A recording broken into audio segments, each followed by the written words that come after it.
সম্পর্কিত করেননি, শুধুমাত্র সূরা কাহফ ব্যতীত। কিভাবে? রাসূলুল্লাহ সাল্লাল্লাহু আলাইহি ওয়াসাল্লাম বলেছেন, শেষ জামানার সবচেয়ে বড় ফিতনা বা পরীক্ষা হচ্ছে দাজ্জালের ফিতনা। শেষ জামানার সবচেয়ে বড় ফিতনা হচ্ছে দাজ্জালের ফিতনা। তবে যে ব্যক্তি সূরাতুল কাহফ প্রতি জুমায় তেলাওয়াত করবে এবং যে ব্যক্তি সূরা কাহফের প্রথম 10 আয়াত মুখস্থ করবে, কোনো বর্ণনায় আসছে শেষ 10 আয়াত মুখস্থ করবে, সে ব্যক্তি দাজ্জালের ফিতনা থেকেও বেঁচে থাকবে। দাজ্জালের ফিতনা কেন বড় ফিতনা? আল্লাহ রাসূল বলেছেন, এমন কোনো নবী নাই যিনি তার কওমকে দাজ্জালের ফিতনা সম্পর্কে সতর্ক করেননি। এমনকি নূহ আলাইহিস সালামও তার কওমকে দাজ্জাল সম্পর্কে সতর্ক করেছিলেন। তিনি বলেছেন যে এমন কোনো নবী নাই যিনি তার কওমকে দাজ্জাল সম্পর্কে সতর্ক করেননি। এমনকি নবী নূহ আলাইহিস সালাম পর্যন্ত তার কওমকে দাজ্জালের ফিতনা সম্পর্কে সতর্ক করেছেন। রাসূল সাল্লাল্লাহু আলাইহি ওয়াসাল্লাম বলছেন, আমি অতিরিক্ত একটা কথা বলতে চাই, সেটা হলো দাজ্জাল এক চোখে অন্ধ, কিন্তু তোমাদের আল্লাহ অন্ধ নন। দাজ্জালের ফিতনা কেন বড়? আল্লাহ রাসূল বলেছেন, শেষ জামানায় সে জেরুজালেম থেকে বের হবে একজন ইহুদি যুবকের বেশে। সে পুরো বিশ্বের রাজনীতি নিয়ন্ত্রণ করবে, অর্থনীতি নিয়ন্ত্রণ করবে, সারা বিশ্বের আবহাওয়া নিয়ন্ত্রণ করবে, সে জলবায়ু পরিবর্তন করবে, সে ভূমিকম্প দিবে, সে দুর্ভিক্ষ দিবে, সে মহামারী ছড়াবে।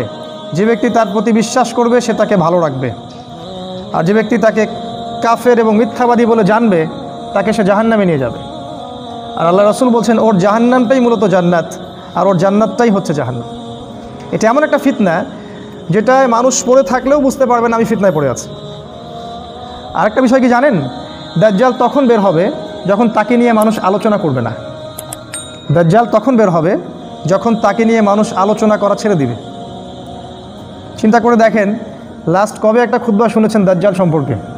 লাস্ট কবে একটা সেমিনার শুনেছেন দাজ্জাল সম্পর্কে? মনে করতে পারবেন না। দাজ্জালকে ফলো করবে ইহুদিরা, তার মানে সারা বিশ্বের ইহুদিদেরকে একটা জায়গায় আসতে হবে, সেটা অলরেডি তারা চলে আসছে।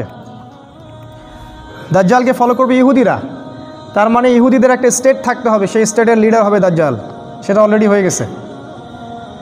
দাজ্জাল তখন আসবে যখন জেরুজালেম থেকে সারা বিশ্বের সব কিছু নিয়ন্ত্রণ করা হবে। এখন সারা বিশ্বের সব কিছু ওখান থেকেই নিয়ন্ত্রণ করা হচ্ছে, আর আমরা হালুয়া রুটি সেমাই খাচ্ছি আর বাসায় ঘুমাচ্ছি। এগুলো নিয়ে আমাদের কোনো চিন্তা নাই, মাথা ব্যথা নেই। সাধারণ মানুষের দোষ না, দোষটা আমাদের মতো মানুষদের, যারা ইসলামের সবচেয়ে ইম্পর্টেন্ট জিনিসগুলোকে উপস্থাপন করতে ব্যর্থ হচ্ছে। সূরাতুল কাহফ এই সম্পর্কে রাসূল সাল্লাল্লাহু আলাইহি ওয়াসাল্লাম বলেছেন, এটা এমন একটা সূরা যে সূরা আপনাকে দাজ্জালের ফিতনা থেকে নিরাপদে রাখবে। কিন্তু কেন, কিভাবে, সেটা খুব শর্ট করে যদি বলি, সূরা কাহফের মধ্যে এমন কিছু আছে, সূরা কাহফের ভিতরে এমন কিছু আছে যেটা আপনাকে দাজ্জালকে চিনতে সাহায্য করবে। আপনি চিনতে পারবেন কোনটা দাজ্জাল, কোনটা দাজ্জালের দল, কোনটা দাজ্জালের সভ্যতা, এটা আপনি চিনতে পারবেন। তারপরেই কিন্তু আপনি ওখান থেকে বেঁচে থাকতে পারবেন, তার আগে নয়। সূরা কাহফে এমন কিছু আছে যেটা আপনার বাহ্যিক দৃষ্টির সাথে সাথে হৃদয়ের দৃষ্টিটা খুলে দিবে। তখন আপনি চিনতে পারবেন, এমন কিছু দেখতে পারবেন যেটা সবাই দেখতে পারবে না। আপনি এমন কিছু বুঝবেন যেটা সবাই বুঝবে না। সূরা কাহফে এমন কিছু আছে যার ফলে আপনি এমন পদক্ষেপ গ্রহণ করতে পারবেন যার ফলে আপনি দাজ্জালের ফিতনা থেকেও নিরাপদ রাখতে পারবেন নিজেকে, নিজের পরিবারকে এবং সমাজকে। এই হলো সূরাতুল কাহফ। সূরা কাহফ পবিত্র কোরআনুল কারীমের 18 নম্বর সূরা। এই সূরার একটা ফজিলত আছে, সেটা হলো যে ব্যক্তি জুমার দিনে সূরা কাহফ তিলাওয়াত করবে, জুমার দিনে সূরা কাহফ তিলাওয়াত করবে, সেই ব্যক্তির এক জুমা থেকে আরেক জুমা পর্যন্ত এই জীবনটা আল্লাহ পাক নূর দিয়ে ভরে দিবেন। নূর কি? নূর হচ্ছে এমন আলো যে আলো দিয়ে আপনি বিশ্বকে দেখবেন যেটা সবাই দেখতে পারবে না। একজন মানুষ পিএইচডি করে আসলেও তার ভিতরে নূর থাকে না। একজন মানুষ অক্সফোর্ড থেকে পড়ে আসলেও তার ভিতরে নূর থাকে না। নূর অন্য জিনিস যেটা দিয়ে আপনি বিশ্বকে দেখতে পারবেন, যেটা অন্যরা দেখতে পারবে না। সূরা কাহফের ফজিলত আরও আছে। একদিন একজন সাহাবী সূরা কাহফ তিলাওয়াত করছিলেন এবং তার ঘোড়া বা গাধাটা চিৎকার করছিল। তিনি সকালবেলা রাসূলের কাছে গিয়ে জিজ্ঞাসা করলেন, ইয়া রাসূলুল্লাহ, আমি সারা রাত সূরা কাহফ তিলাওয়াত করেছিলাম আর আমার বাহন বা গাধাটা খুব চিল্লাচিল্লি করছিল, কেন, ঘটনাটা কি? আল্লাহ রাসূল বললেন, তোমার তিলাওয়াতের শব্দ শুনে, সূরা কাহফের তিলাওয়াত শুনে মালায়েকা বা ফেরেশতারা তোমার কাছে এসেছিল এবং এই ফেরেশতাদেরকে দেখতে পেয়েছিল তোমার ওই গাধা বা ঘোড়া দেখেই সে চিৎকার করছিল। তিনি আরও বলেছেন সাল্লাল্লাহু আলাইহি ওয়াসাল্লাম, সূরাতুল কাহফ কিয়ামতের দিন তার পাঠকারীর পক্ষে সুপারিশ করবে। সূরা কাহফ কিয়ামতের দিন তার পাঠকারীর পক্ষে নূর বা আলো দিবে এবং তার পক্ষ নিয়ে সুপারিশ করবে। সূরা কাহফের মধ্যে মূলত 4টা গল্প আছে, 4টা গল্প। একটা গল্প হচ্ছে আসহাবুল কাহফের গল্প, কিছু যুবক শ্রেণীর মানুষের গল্প যারা একটা আল্লাহহীন নাস্তিক সমাজ থেকে হিজরত করে চলে গিয়েছিল। 309 বছর আল্লাহ পাক তাদেরকে ঘুম পাড়িয়ে রেখেছিলেন, তারপর তাদেরকে আবার জাগ্রত করেছেন। এটা একটা গল্প। আরেকটা গল্প হচ্ছে 2 বন্ধুর গল্প। এক বন্ধু ছিল অনেক ধনী, আরেক বন্ধু ছিল অনেক দরিদ্র। এই 2 বন্ধুর মধ্যে একটা গল্প আছে এই সূরার মধ্যে। আরেকটা গল্প আছে যুলকারনাইন বাদশার গল্প, যাকে আল্লাহ পাক ক্ষমতা দিয়েছিলেন এবং সে সারা বিশ্ব শাসন করেছে ন্যায়, ইনসাফ, আদলের ভিত্তিতে, দুর্নীতি, পাপাচার, অরাজকতার ভিত্তিতে না। তাকে আল্লাহ পাক ক্ষমতা দিয়েছিলেন, সে সারা বিশ্ব শাসন করেছিল যুলকারনাইন আলাইহিস সালাম, কিন্তু সেটা ন্যায়ের ভিত্তিতে, আল্লাহর বিধানের ভিত্তিতে। আরেকটা গল্প আছে নবী মূসা আলাইহিস সালাম এবং খিজির আলাইহিস সালামের গল্প। নবী মূসা আলাইহিস সালামের সাথে খিজির আলাইহিস সালামের সাক্ষাতের গল্প।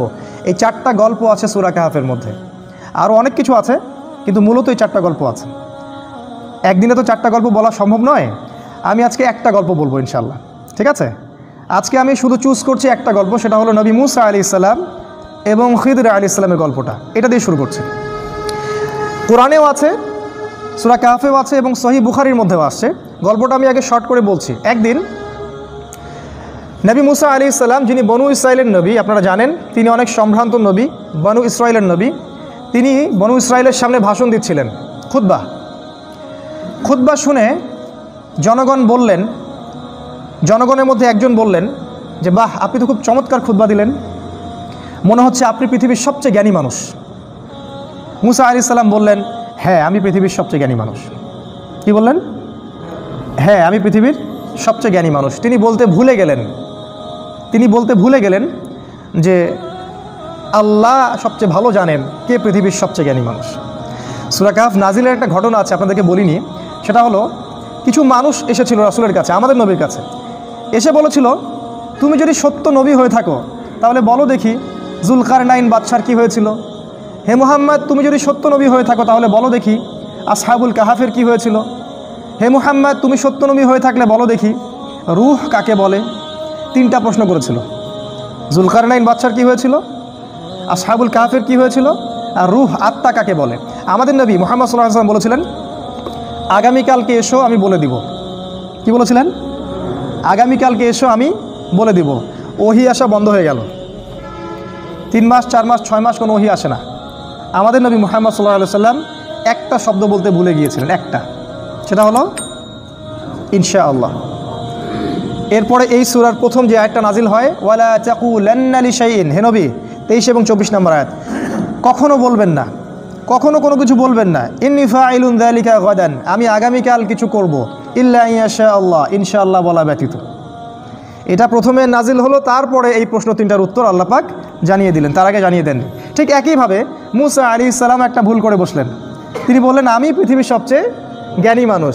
আল্লাহ রাব্বুল আলামিন নবীদের ছোট ছোট ভুল ধরে ফেলেন, আল্লাহ পাক ধরে ফেলে বললেন, না মূসা, তুমি পৃথিবীর সবচেয়ে জ্ঞানী মানুষ নও, তুমি পৃথিবীর সবচেয়ে জ্ঞানী মানুষ নও। আমার একজন বান্দা আছে যাকে তুমি পাবে 2 সাগরের মিলনস্থলে, আমার সেই বান্দা তোমার চেয়ে অনেক বেশি জ্ঞানী। মূসা আলাইহিস সালাম এটা শোনা মাত্রই ওই বান্দার সাথে দেখা করার জন্য উদ্গ্রীব হয়ে উঠলেন। তিনি আল্লাহকে বললেন, আমি তার সাথে দেখা করতে চাই। আল্লাহ পাক বললেন, তুমি একটা ঝুড়ি নাও, এই ঝুড়ির মধ্যে কিছু মাছ নিবে, মাছ, মৃত মাছ, এবং সাথে একজন সহযোগী নাও, নিয়ে সফর করো। যখন ওই 2 সাগরের মিলনস্থল পেয়ে যাবে, ওই জায়গায় দেখবে যে আমার সেই বান্দা বসে আছে। মূসা আলাইহিস সালাম সফর করলেন, তার সাথে একজন যুবককে নিলেন, যুবকের নাম হচ্ছে ইউশা বিন নুন।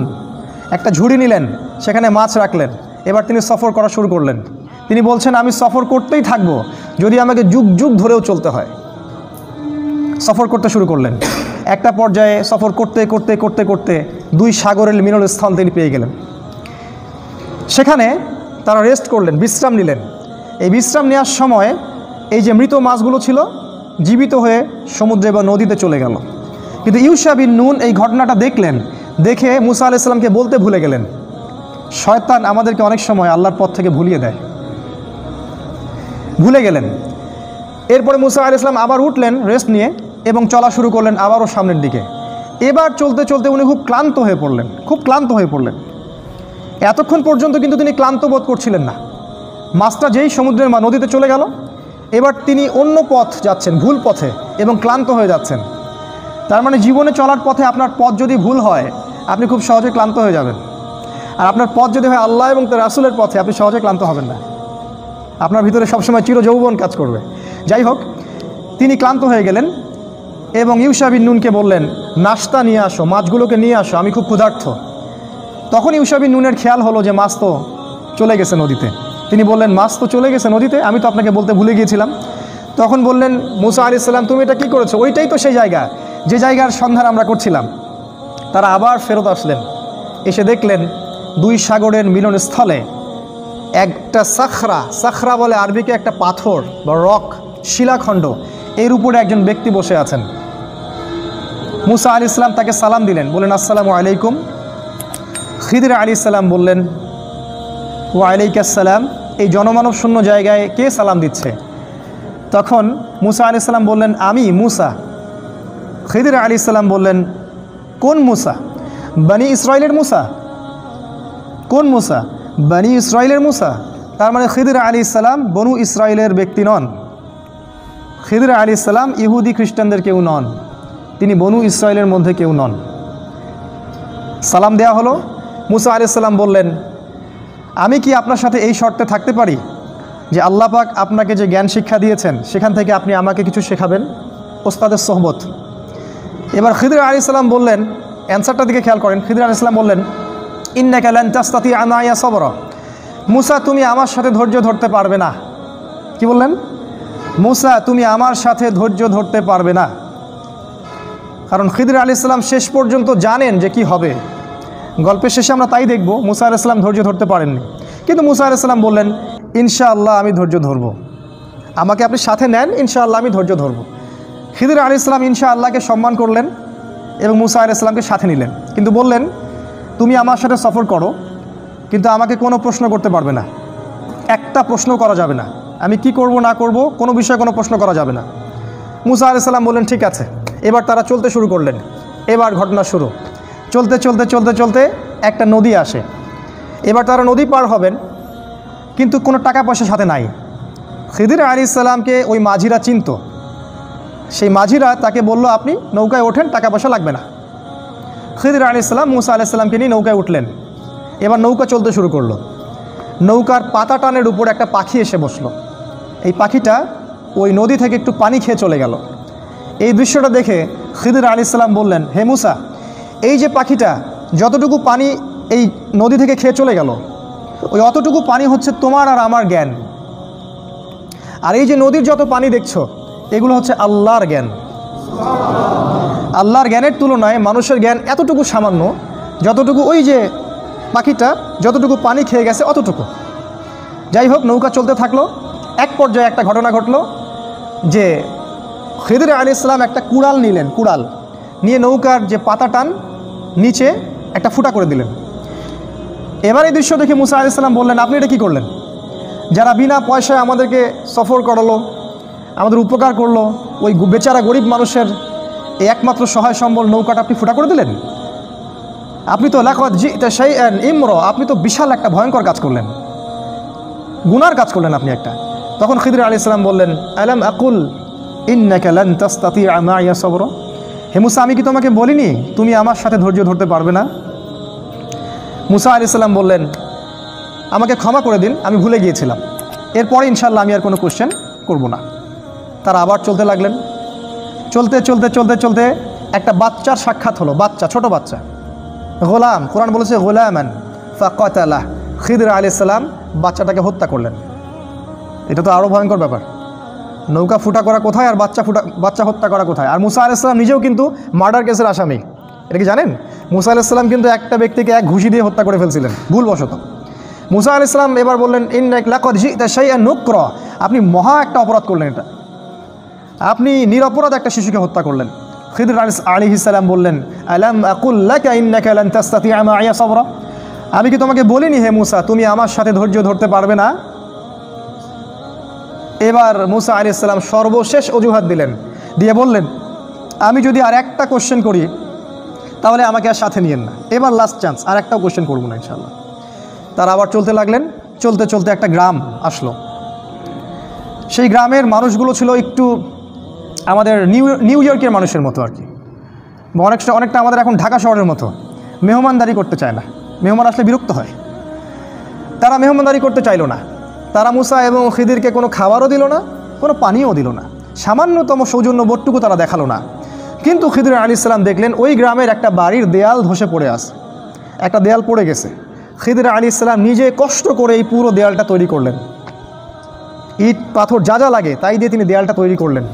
তৈরি করে আবার সেটাকে নতুন জায়গায় রিপ্লেস করলেন। এই দৃশ্যটা দেখে মুসা আলাইহিস সালাম বললেন, আপনি চাইলে তো কিছু পারিশ্রমিক নিতে পারতেন, এত কষ্ট করলেন, ওরা আমাদেরকে খাবারও দিল না, পানিও দিল না, আপনি ওদের কাজ করে দিলেন, একটু তো সামান্য নাস্তার টাকা নিতে পারতেন। খিদির আলাইহিস সালাম বললেন, হ্যাঁ দা ফিরাকু বাইনি ওয়া বাইনিক, এই হলো তোমার আর আমার ফেরক, রাস্তা আলাদা, এখন যাও, তুমি চুক্তি ভঙ্গ করছো 3 বার, রাস্তা আলাদা। আমাদের নবী মুহাম্মদ সাল্লাল্লাহু আলাইহি ওয়াসাল্লাম বলেছিলেন এক হাদিসে, যদি মুসা আলাইহিস সালাম ওই দিন প্রশ্নগুলো না করতেন তাহলে অনেক কিছু শেখা যাইত। যাই হোক, 3টা শর্ত লঙ্ঘন হলো। মুসা আলাইহিস সালামকে তিনি আর সাথে রাখলেন না, তবে বললেন, তুমি চলে যাও, কিন্তু যাওয়ার আগে আমি তোমাকে 3টা এই যে ঘটনা ঘটলো এর তাউইল বা ব্যাখ্যা, ইন্টারপ্রিটেশন তোমাকে আমি জানাই দেবো আমি কেন করেছি।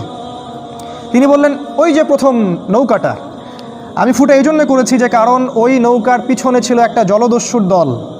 ওই জলদস্যুর দল যদি এই নৌকাটাকে দেখতো, নৌকাটা খুব ভালো সুন্দর, তাহলে সেই নৌকাটা তারা হাইজ্যাক করত।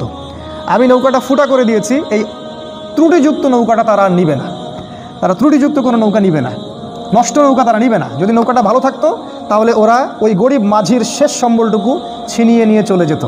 তোমার কাছে মনে হয়েছে আমি ক্ষতি করেছি, কিন্তু আমি পরোক্ষভাবে ওর উপকার করেছি, সেটা তুমি সবর করতে পারোনি। আর দ্বিতীয় যে বাচ্চাটাকে আমি হত্যা করেছিলাম, আমি এই জন্য হত্যা করেছিলাম যে আল্লাহ আমাকে জানিয়ে দিয়েছিলেন এই বাচ্চাটা যখন বড় হতো সে অনেক বড় একটা কাফের হতো, এবং সে নিজেও কুফরি করত, অন্যদেরকে কুফরিতে আহ্বান করত, এমনকি তার বাবা মাকেও সে কাফের বানিয়ে ছাড়ত। আল্লাহ পাক আমাকে আদেশ করেছিলেন, তাই আমি তাকে হত্যা করেছি। আর আল্লাহ পাক এই বাচ্চার বদৌলতে ওই বাবা মাকে আরও ভালো ভালো সন্তান সন্ততি দিবেন। এই হলো দ্বিতীয় প্রশ্নের উত্তর। আর তৃতীয় প্রশ্নটা কি, ওই যে আমি দেয়ালটা নির্মাণ করলাম, তোমার কাছে মনে হলো যে আমি অযথাই পরিশ্রম করলাম। তো আল্লাহ আমাকে জানিয়ে দিয়েছিলেন যে ওই দেয়ালটার নিচে ওই বাড়ির 2টা এতিম বাচ্চার সম্পত্তি লুকানো আছে। ওই বাড়ির 2টা এতিম বাচ্চার সম্পত্তি ওই দেয়ালের নিচে লুকানো আছে, গুপ্তধন। আল্লাহ পাক চাইলেন আমি দেয়ালটা নির্মাণ করে দেই, ওই বাচ্চারা যখন বড় হবে তখন তারা এই সম্পত্তিটা পাবে। আর দেয়াল যদি নির্মাণ না করতাম তাহলে অন্যেরা ওর সম্পত্তি লুট করে নিয়ে যেত, তারা ভোগ করতে পারতো না। এই হলো 3টা ঘটনার তাউইল, যে ব্যাপারে তুমি সবর করতে পারোনি। আমাদের কাছে এখন মনে হচ্ছে যে গল্পটা খুব সাধারণ। এখন খুব সংক্ষিপ্ত সময়ে 5 থেকে 10 মিনিটের মধ্যে আমি আপনাদেরকে কিছু শিক্ষা বলছি এই গল্প থেকে, খুব ভালো করে খেয়াল করেন, এটা মনোযোগ দেন। গল্প তো একটা গল্পই, এই গল্পটা বাচ্চাদেরকেও বলা যায়, কিন্তু এর মধ্যে শিক্ষা অনেক আছে। 1 নাম্বার শিক্ষা, আমি 10টা শিক্ষা বলবো ইনশাআল্লাহ, আপনারাও আরও বের করতে পারবেন, কারণ কোরআন তো ক্রমশই জ্ঞান দিবে আপনাকে। আমার ক্ষুদ্র জ্ঞানে আমি 10টা বুঝতে পারছি। 1 নাম্বার জ্ঞান। আমি বলেছি এই সূরাটা হচ্ছে শেষ জামানার সূরা। আপনি যদি শেষ জামানার সম্পর্কে জানতে চান, শেষ জামানার পরিস্থিতি বুঝতে চান, তাহলে আপনাকে প্রথমত জ্ঞান অর্জন করতে হবে। জ্ঞান সেটাই যেটা আপনাকে আল্লাহর দিকে নিয়ে আসবে, জ্ঞান সেটা নয় যা আপনাকে আল্লাহ থেকে দূরে সরিয়ে নিয়ে যায়। কীরকম জ্ঞান? এমন জ্ঞান অর্জন করতে হবে যা দিয়ে আপনি বিশ্বকে চ্যালেঞ্জ করতে পারেন। যেমন আপনাকে কোরআন শিখতে হবে, হাদিস শিখতে হবে, ইসলামের ইতিহাস জানতে হবে, ফিকহ পড়তে হবে, আপনাকে রাসূল সাল্লাল্লাহু আলাইহি ওয়াসাল্লামের জীবনী পড়তে হবে, বিশ্বের পরিস্থিতি সম্পর্কে বুঝতে হবে, অর্থনীতি জানতে হবে, রাজনৈতিক বিষয়গুলো পড়তে হবে, স্পেশালি শেষ জামানার বিশ্বের কোথায় কী হচ্ছে এই বিষয়গুলো চোখ কান খোলা রাখতে হবে। এরকম জ্ঞান যদি আপনি অর্জন করেন তখন গিয়ে আপনি শেষ জামানাকে চ্যালেঞ্জ করতে পারবেন, তার আগে নয়। এজন্যই আমাদের মতো যারা দাড়ি টুপি নিয়ে ঘুরি, আমাদেরকে সবাই আন্ডারস্টিমেট করে, হুজুর আবার কি জানে, মোল্লা মুন্সির দৌড় তো মসজিদ পর্যন্ত। আর যারা কোরআন হাদিস কিছুই জানে না, ওদের দৌড় একদম রাষ্ট্র পর্যন্ত। এই আকাশ পাতাল পার্থক্যটা হলো কিভাবে? জ্ঞানের কারণে। কারণ আমরা পরিপূর্ণ জ্ঞান অর্জন করতে পারিনি। শিক্ষা নাম্বার 1, জ্ঞান অর্জন করতে হবে। নাম্বার 2 নাম্বার হচ্ছে ফাওকা কুল্লি যী ইলমিন আলিম, প্রত্যেক জ্ঞানীর উপরেই আছে মহাজ্ঞান। প্রত্যেক জ্ঞানীর উপরেই আছে মহাজ্ঞানী বা আরও জ্ঞান। তাই জ্ঞান যেন কখনো আমাদেরকে অহংকারী না করে, এইরকম বোধ তৈরি না করে যে আমি সবচেয়ে বেশি জানি, ও আর কি জানে, আমরাই সবচেয়ে সহি পথ, ওরা তো ভুল পথ, আমি হকের উপর আছি, এরা তো বাতিল, আমি জান্নাতে যাব, এই দল তো জাহান্নামে যাবে, আমি সবচেয়ে বেশি জানি, এই মোল্লা মুন্সিরা কি জানে। এই যে অ্যারোগেন্ট, উদ্ধত, অহংকারী আচরণ, এটা করা যাবে না। কারণ এটা করার কারণে আল্লাহ পাক মুসা আলাইহিস সালামকে ধরলেন, তুমি সবচেয়ে বেশি জানো না, তোমার চেয়ে আরেকজন বেশি জানে। তাই সবসময় খেয়াল রাখা, জ্ঞান যেন আমাকে বিনয়ী করে, আমাকে অহংকারী না করে। মনে রাখা যে আমার চেয়ে অনেক জ্ঞানী মানুষ পৃথিবীতে আছে। তাই সবার মাঝের ভালোটুকুকে খোলা মনে গ্রহণ করতে হবে, আর সবার খারাপটাকে ছেড়ে দিতে হবে। নাম্বার 3, জ্ঞানের জন্য মুসা আলাইহিস সালাম কষ্ট করেছেন, সফর করেছেন, অনেক দূর সফর করেছেন। উনি বলেছেন আমি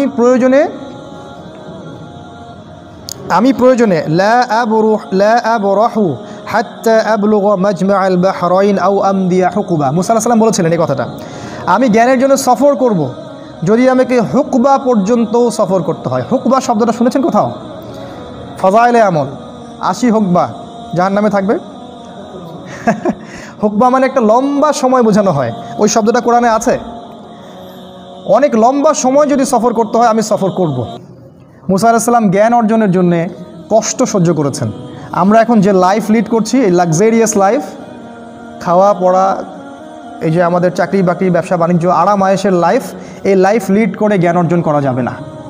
জ্ঞানের জন্য কষ্ট স্বীকার করতে হয়, জ্ঞান অর্জন করার জন্য কষ্ট করতে হয়, বিনিদ্র রজনী কাটাতে হয়, শারীরিক কষ্ট করতে হয়, মানসিক কষ্ট করতে হয়, পড়াশোনা করতে হয়, অনেক কিছু করতে হয়, অন্যথায় আপনি জ্ঞান পাবেন না। যার কাছে জ্ঞান নাই তার হৃদয়ের ভিতরে নূর নাই, যার কাছে নূর নাই সে বিশ্বের অন্ধকার থেকে আলো খুঁজে পাবে না, সম্ভব না। 3, জ্ঞানের জন্য কষ্ট স্বীকার করতে হবে। 4, যখন আপনি আল্লাহর পথে কষ্ট স্বীকার করবেন তখন আপনি মোজেজা দেখতে পারবেন। মোজেজা, মুসা আলাইহিস সালামের মাছ জীবিত হয়ে গিয়েছিল। আজকেও যদি আপনি ইখলাসের সাথে মুখলেসভাবে আল্লাহর পথে কষ্ট করতে থাকেন, জান মাল ব্যয় করে, সময় শ্রম ব্যয় করে আল্লাহর পথে কাজ করেন, আপনিও মোজেজা দেখবেন, অনেক মোজেজা দেখবেন। আপনার পকেটে টাকা নাই, আপনি দাওয়াতি কাজ করছেন, বাসায় বাজার একজন করে দিয়ে আসছে, দেখবেন। আপনি দেখবেন আপনি সুদের চাকরি ছাড়তে চাচ্ছেন, টেনশন করছেন কি হবে না হবে, আপনি আল্লাহর প্রতি তাওয়াক্কুল করে ছেড়ে দিলেন, বিকল্প 10টা চাকরির ব্যবস্থা আল্লাহ করে দিবেন। আপনি হারাম ব্যবসা থেকে বের হতে যাচ্ছেন, আল্লাহর পথে আসতে যাচ্ছেন, আপনি সাহস করে পদক্ষেপ নেন, দেখবেন আল্লাহ পাক আপনাকে বেহিসাব রিজিক আসমান থেকে নাজিল করে দেবেন। আল্লাহর পথে এখনও যদি আমরা ইখলাসের সাথে কাজ করি, পদক্ষেপ নেই, সাহসিকতা দেখাই, আল্লাহর পক্ষ থেকে গায়েবী মাদাত আসবে, এটা আসবে।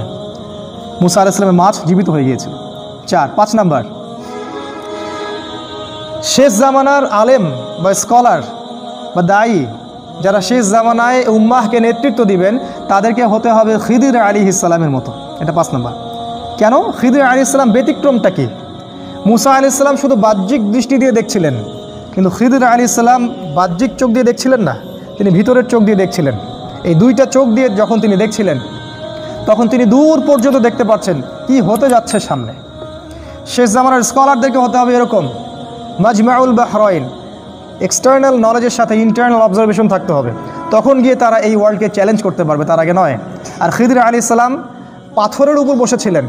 শেষ জামানার স্কলারদের চরিত্র হবে পাথরের মতো, ডান দিক থেকে বাতাস আসলে বাম দিকে ফতোয়া দিবে, আর বাম দিক থেকে বাতাস আসলে ডান দিকে ফতোয়া দিবে, এরকম চরিত্র শেষ জামানার আলেমদের হওয়া উচিত নয়। তাদের চরিত্র হবে রক স্টিল, সত্যের উপর দৃঢ় থাকবে, যে কোনো অবস্থায়, যে কোনো সিচুয়েশনে তারা সত্যের সাথে আপোষ করবে না। এরকম হবে আখিরুজ্জামানের আলেম স্কলার। খিদির শব্দের অর্থ হচ্ছে শ্যামল, সবুজ। খিদির মানে শ্যামল বা সবুজ। আল্লাহ নবী মুহাম্মদ সাল্লাল্লাহু আলাইহি সাল্লাম বলেছেন, খিদির আলাইহিস সালাম যখনই কোনো জনমানব শূন্য জায়গায়, একটা বিরান জায়গায় যেতেন, সেই জায়গাটা সবুজ হয়ে যেত। কিভাবে সবুজ হতো? তার ওই জ্ঞানের কারণে তিনি অজ্ঞতার অন্ধকার দূর করে জগৎটাকে সবুজ করে ফেলতেন, শ্যামল করে ফেলতেন জ্ঞান দিয়ে। খিদির আলাইহিস সালামের কাছে 2 ধরনের জ্ঞান ছিল, বাহ্যিক জ্ঞান, অন্তর্নিহিত, যেটাকে আমরা মারিফতি জ্ঞান বলি, আধ্যাত্মিক জ্ঞান বলি, এই 2টাই ছিল। এই 2টা যখন একসাথে হবে তখন আপনি এই বিশ্বকে বুঝতে পারবেন, তার আগে নয়। শেষ জামানায় আমাদেরকে হতে হবে খিদিরের মতো। 5। 6 নম্বর হচ্ছে ওই যে নৌকা ফুটা হলো, এখানে একটা শিক্ষা আছে। কখনো কখনো, ভালো করে শোনেন, কখনো কখনো বৃহত্তর স্বার্থে ক্ষুদ্রতর স্বার্থ বিসর্জন দিতে হয়। কখনো কখনো বৃহত্তর স্বার্থে ক্ষুদ্রতর স্বার্থকে বিসর্জন দিতে হয়। নৌকাটাকে বাঁচানোর জন্য উনি নৌকাটা ফুটা করেছেন। আজকে আমরা ছাড় দিতে চাই না, তাই না? আজকে আমাদের ছাড় দেওয়ার মানসিকতা নাই। উম্মার আজকে যে অবস্থা, এই বৃহত্তর স্বার্থে, উম্মার ঐক্যের এই বৃহত্তর স্বার্থে আমাদেরকে ক্ষুদ্রতর স্বার্থগুলো আজকে বিসর্জন দিতে শিখতে হবে। এটাই গল্পের মধ্যে আছে। এগুলো নিয়ে ভাবার সময় তো আমাদের নাই। জীবনে এমন অনেক সিচুয়েশন দাঁড়াবে যখন আপনার কাছে মনে হবে দুইটার মধ্যে আপনি কোনটা বাছাই করবেন। তখন যেটা বেশি ইম্পর্টেন্ট সেটাতে ফোকাস করেন, যেটা কম ইম্পর্টেন্ট সেটাকে ছেড়ে দেন। এটা 6। 7 নম্বর, বাচ্চাকে হত্যা করা হয়েছে।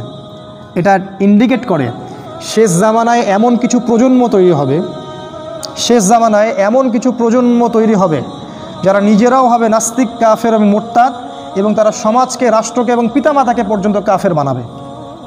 আপনারা কি এরকম প্রজন্ম দেখতে পারেন? যদি আপনাদের 2 চোখ থাকে তাহলে দেখতে পারবেন। এখন সারা দেশ শুধু না, সারা বিশ্বের মধ্যে এমন সব প্রজন্ম তৈরি হচ্ছে যারা জানে না আল্লাহকে, যারা জানে না নবীর কয়টা নাম, যারা জানে না কোরআনে কয়টা সূরা আছে, যারা জানে না নবীজির স্ত্রীদের নাম কি, যারা জানে না নবীর সিরাত কি জিনিস, কালিমা কাকে বলে, সলাতের ফরজ কয়টা, ওয়াজিব কয়টা, ওজুর ফরজ কয়টা, ওয়াজিব কয়টা, কিছুই জানে না। এরকম প্রজন্ম নাই। এই পুরো এডুকেশন সিস্টেমটাই দাজ্জাল তৈরি করেছে, যার মধ্য দিয়ে এমন প্রজন্ম তৈরি করা হচ্ছে যেগুলো আল্লাহ থেকে দিন দিন নিজেরাও দূরে সরছে এবং পিতা মাতা, ভাই বোন, সমাজ, পরিবার, রাষ্ট্র সবাইকে গডলেস বানাচ্ছে, আল্লাহহীন বানাচ্ছে। এবং যারা ওদের ভুলগুলোকে ধরিয়ে দিচ্ছে তাদেরকে ওরা বলছে সন্ত্রাসী, মৌলবাদী, সেকেলে, উগ্র, মৌলবী, মুন্সি, এগুলো কথা বলছে। আর সমস্ত শক্তি তাদের হাতে, পলিটিক্যাল পাওয়ার তাদের হাতে, ইকোনমিক পাওয়ার তাদের হাতে, মিডিয়া ওদের হাতে, টেকনোলজি ওদের হাতে, অস্ত্র ওদের হাতে। আপনি কিছু বলতেও পারবেন না, বেশি বললে সমস্যা আছে। তো শেষ জামানে এমন কিছু প্রজন্ম তৈরি হবে যারা এইরকম হবে। যদি খিদির আলাইহিস সালাম এখন বেঁচে থাকতেন, এই প্রজন্মের সবগুলো বাচ্চাকে তিনি হত্যা করতেন। ইয়েস। আর আপনার সন্তানও যদি এরকম হয় তাহলে আপনাকেও ডিসিশন নিতে হবে, আপনি কী করবেন। ভালো করে খেয়াল করে দেখেন, সারা জীবন প্রচুর পরিশ্রম করছেন আপনারা, আমরা আমাদের সন্তানকে মানুষ করার জন্যে। সে কি হচ্ছে দিন শেষে সেটা আপনি ভালো করে চিন্তা করেন। সে কি আল্লাহ তার রসুল ইসলামের পতাকা বহন করছে? সে কি উমরের মতো হচ্ছে, খালেদ বিন ওয়ালিদের মতো হচ্ছে, হুজাইফা, আবু বকরের মতো হচ্ছে? সে কার মতো হচ্ছে? সে কাকে রোল মডেল মনে করছে? এই বাচ্চা যদি আল্লাহর পথে না আসে, কিয়ামতের মাঠে ইয়াউমা ইয়াফিরুল মারউ মিন আখিহি ওয়া উম্মিহি ওয়া আবিহি, এই বাচ্চা কিয়ামতের মাঠে আপনাকে আপনার চেহারার মধ্যে পাড়া দিবে, দিয়ে চলে যাবে। এগুলো নিয়ে ভাবেন, সময় এখনও আছে। 6, এমন প্রজন্ম তৈরি হবে যেগুলো আল্লাহদ্রোহী হবে, নাস্তিক হবে, মুরতাদ হবে, কাফের হবে। শুধু তাই না, তারা পিতা মাতাকে পর্যন্ত কুফরিতে নিয়ে যাবে। 7, ওই যে গ্রাম, সেই গ্রামের যে দেয়াল নির্মাণ করা হলো, এখানে দেখেন একটা জিনিস, তার বাবা মা হয়তো অনেক আগেই মারা গেছে। ওই এতিম বাচ্চার সম্পত্তিটা সে মাটির নিচে দাফন করে রাখছে।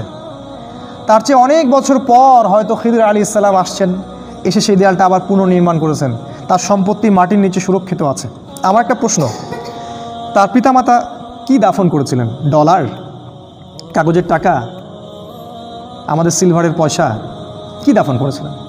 কি এমন সম্পদ তিনি দাফন করলেন যেটা বছরের পর বছর, শতাব্দীর পর শতাব্দীও একই অবস্থায় থাকে, নষ্ট হয় না? এক্স্যাক্টলি, সেটা ছিল সোনার কয়েন দিনার, আর রূপার কয়েন দিরহাম। আপনারা হয়তো জানেনও না, কেউ কখনো হয়তো বলেও নি, ইসলামে সব কিছুর যেমন সুন্নাহ আছে, দাড়ি রাখা সুন্নাহ, টাকনোর উপর কাপড় পরা সুন্নাহ, সুন্নাহর উপর সুন্নাহ, ইসলামের টাকারও একটা সুন্নাহ আছে। আমাদের নবীজি কি ডলার দিয়ে বেচাকেনা করতেন? কাগজের টাকা দিয়ে বেচাকেনা করতেন?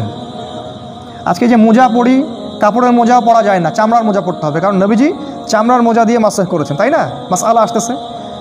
কেউ কখনো বলে না তাদেরকে নবীজি কি দিয়ে বেচাকেনা করতেন। আর কোরআন আমাদেরকে কি বলেছে, কোনটা ইসলামের কারেন্সি, কোনটা ইসলামের মুদ্রা, এটা কি কোরআন নাই? আল্লাহ পাক কোরআনে সব কিছু নাজিল করেছেন বলেছেন। আল্লাহ পাক বলেছেন কোরআনে আমি সব নাজিল করেছি। তাহলে এটা কেন নাই? টাকার সুন্নাহ কোথায়? আল্লাহ পাক কোরআনে বলেছেন ইসলামের কারেন্সি বা মুদ্রা হচ্ছে দিনার, সোনার কয়েন, এবং দিরহাম, রৌপ্য মুদ্রা। স্বর্ণ মুদ্রা, রৌপ্য মুদ্রা, এই দুইটা হচ্ছে ইসলামের কারেন্সি। এই জায়গাটা একটু শোনেন, কারণ পৃথিবীতে ইহুদি এবং খ্রিস্টানদের একটা অ্যালায়েন্স বা বন্ধুত্ব আছে, তাদের একটা সংগঠন আছে, ওর নাম জায়োনিস্ট মুভমেন্ট। তারা 1944 সালে এই বিশ্ব থেকে সমস্ত সোনার কয়েন আর রূপার দিরহামটাকে হারাম করেছে। আর আল্লাহ যেটাকে হালাল করেছেন, কেউ যদি ওটাকে হারাম করে, এটাকে কি বলা হয়? সুন্নত। আল্লাহ যেটাকে হারাম করেছেন, আল্লাহ যেটাকে হালাল করেছেন, কেউ যদি এটাকে হারাম করে, এটাকে কি বলা হয়? জানি না। এটাকে বলা হয় শিরক। কি বলা হয়? শিরক। সূরা তাওবা 31 নম্বর আয়াতে আছে। আল্লাহ পাক যে কয়েনগুলোকে হালাল করেছিলেন, ইহুদি খ্রিস্টানরা সেটাকে হারাম করেছে, এবং সেটা সমস্ত মুসলিম কান্ট্রি মেনে নিয়েছে। আমরা অর্থনৈতিক শিরকের মধ্যে আছি, শুধু রাজনৈতিক শিরকের মধ্যে না, আমরা অর্থনৈতিক শিরকের মধ্যেও আছি। এই একটা এক্সাম্পল দিই। ইয়াসিন ভাই এর দোকানে আমি কাজ করি, কথার কথা, মাস শেষে ইয়াসিন ভাই আমাকে বেতন দিলেন 20টা সোনার কয়েন। আমি সোনার কয়েন নিয়ে গেলাম বাসায়, আমার ওয়াইফকে বললাম রেখে দাও, তুমি সিন্ধুকেটে রেখে দাও তালা মেরে। আবার মোহাম্মদ আলী ভাইয়ের একটা ব্যবসা আছে, সেখানে আরেক ভাই রফিকুল ভাই ব্যবসা করেন, কাজ করেন। মাস শেষে মোহাম্মদ আলী চাচা রফিকুল ভাইকে 10,000 টাকা দিলেন, 10,000 টাকা, কাগজের টাকা। রফিকুল ভাই সেটা নিয়ে গেলেন বাসায়, ওয়াইফকে বললেন রেখে দাও সিন্ধুকে তালা মেরে। আজ থেকে 100 বছর পর সিন্ধুক খোলা হলো, কোনটা থাকবে কোনটা থাকবে না?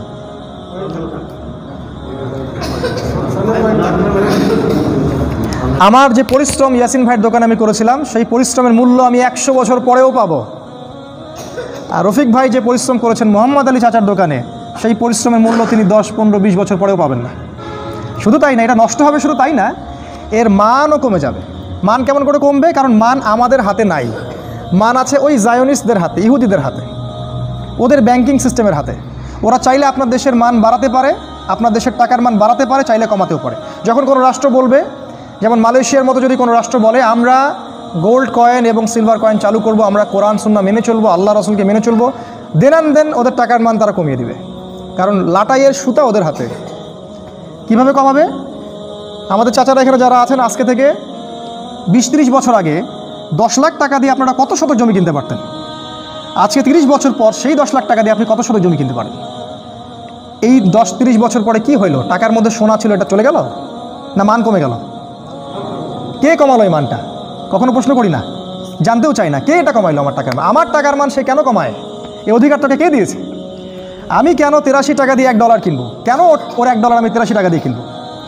এইভাবে তারা সারা বিশ্বের কোটি কোটি মানুষের সম্পদ লুট করেছে, কোটি কোটি মানুষের, বিশ্বের প্রত্যেকটা দেশকে তারা দাস বানিয়েছে এইভাবে।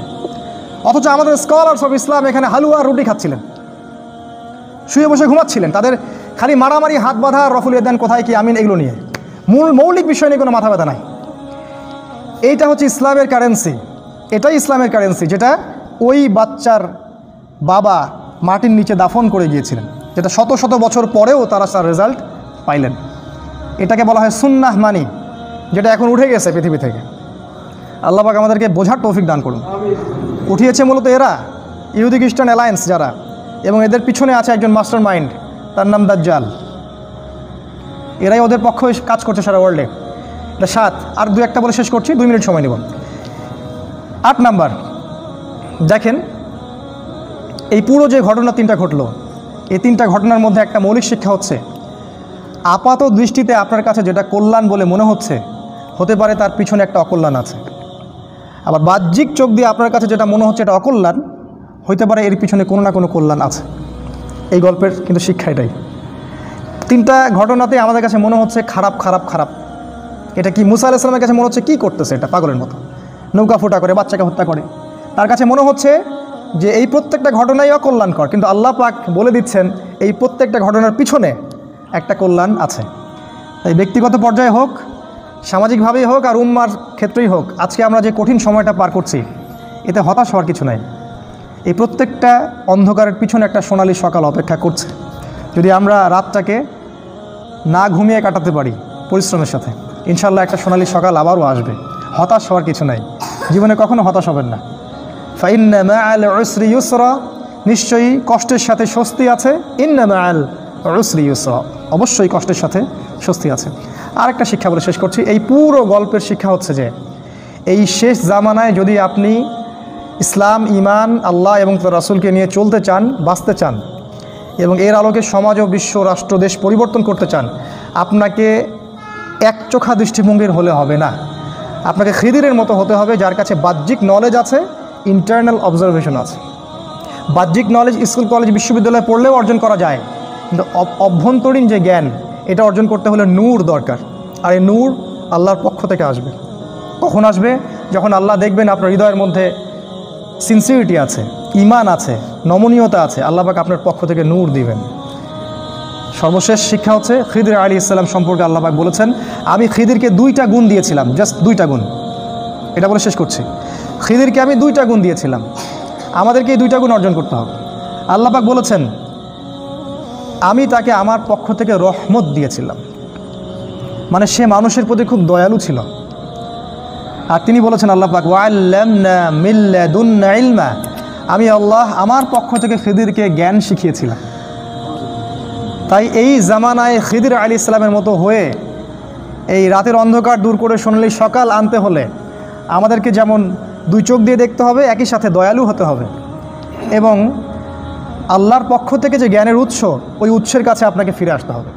ইনশাআল্লাহ তখনই দেখা যাবে আমরা শেষ জামানাকে ডিল করতে পারবো, খিদির আলাইহিস সালামের মতো হতে পারবো, যাকে আল্লাহ রাব্বুল আলামিন শেষ জামানার স্কলার রূপে তুলে ধরেছেন। আল্লাহ পাক আমাদের সবাইকে কোরআন এবং হাদিস অনুযায়ী আমল করার তৌফিক দান করুন, আল্লাহুম্মা আমিন। হয়তো আলোচনা অনেক কঠিন মনে হয়েছে, তবে আপনারা যদি পড়াশোনা করেন বাসায় গিয়ে ব্যাপারটা অনেক খোলাসা হয়ে যাবে ইনশাআল্লাহ। আর আমি চাচ্ছি আপনারা পড়াশোনা করেন, কারণ পড়াশোনা না করলে আপনি ইসলামের বেসিক জিনিসগুলো প্রপারলি বুঝতে পারবেন না। শেষ করার আগে একটা আয়াত বলে শেষ করছি, সূরা আরাফ আয়াত নাম্বার 179। আল্লাহ পাক বলেছেন, ওয়ালাকাদ যারানা লিজাহান্নামা কাসীরাম মিনাল জিন্নি ওয়াল ইনস, নিশ্চয়ই আমি জাহান্নামকে পূর্ণ করব প্রচুর প্রচুর সংখ্যক জিন এবং মানুষ দিয়ে। কাসীরাম মিনাল জিন্নি ওয়াল ইনস, তাদের অপরাধ, লাহুম কুলুবুন লা ইয়াফকাহুনা বিহা, তাদের অপরাধ হচ্ছে তাদের হৃদয় ছিল, হৃদয় দিয়ে উপলব্ধি করতো না। অপরাধ, লাহুম আ'য়ুনুন লা ইউবসিরুনা বিহা, তাদের দৃষ্টিশক্তি ছিল, বাহ্যিক চোখ ছিল, কিন্তু চোখ দিয়ে তারা দেখতো না। ওয়ালাহুম আযানুন লা ইয়াসমাউনা বিহা, তাদের কান ছিল, সেই কান দিয়ে তারা শুনতো না। উলাইকা কাল আনআম, আমার ল্যাঙ্গুয়েজের জন্য আমাকে ক্ষমা করবেন, আল্লাহ পাক বলেছেন উলাইকা কাল আনআম, এরা হচ্ছে জানোয়ারের মতো। আনআম মানে গবাদি পশু। বাল হুম আদল, বরং তারা এর চাইতেও জঘন্য। উলাইকা হুমুল গাফিলুন, এরা হচ্ছে গাফেল সম্প্রদায়। সূরা মুলকের 6 নম্বরে আল্লাহ আরও বলেছেন, জাহান্নামীরা বলবে লাউ কুন্না নাসমাউ, যদি আমরা শুনতাম, ওয়া নাআকিলু, বোঝার চেষ্টা করতাম, মা কুন্না ফি আসহাবিস সাঈর, তাহলে আজকে আমরা জাহান্নামের অধিবাসী হতাম না। তাই শেষ জামানায় সাধারণ মুসলিম হলে চলবে না, আপনাদেরকে পড়াশোনা করে জ্ঞান অর্জন করে এমন হৃদয় তৈরি করতে হবে যেটা শুধু শোনে না, বোঝে। এমন দৃষ্টিশক্তি বানাতে হবে যেটা শুধু বাহ্যিকভাবে দেখে না, ভিতর থেকে দেখে। এমন কান বানানো যাবে না এক কান দিয়ে ঢুকবে আর এক কান দিয়ে বের হয়ে যাবে, এমন কান দরকার যেটা হৃদয়ের কান দিয়ে শুনবেন। তখন আমরা গবাদি পশুদের অন্তর্ভুক্ত হব না। আল্লাহ পাক এছাড়া বাকি সবাইকেই বলেছেন জানোয়ার, গবাদি পশু, বরং তার চেয়ে নিকৃষ্ট এরা গাফেল। আল্লাহ পাক আমাদেরকে এই গাফেলতি থেকে হেফাজত করুন, আল্লাহুম্মা আমিন। আমরা আল্লাহর কাছে দোয়া করছি, আল্লাহুম্মা রব্বানা আতিনা ফিদ দুনিয়া হাসানা ওয়া ফিল আখিরাতি হাসানা ওয়া কিনা আযাবান নার। اللهم أعز الإسلام والمسلمين وأذل الشرك والمشركين ودمر أعداء الدين وانصر عبادك المؤمنين. اللهم ارزقنا القرآن العظيم وزينا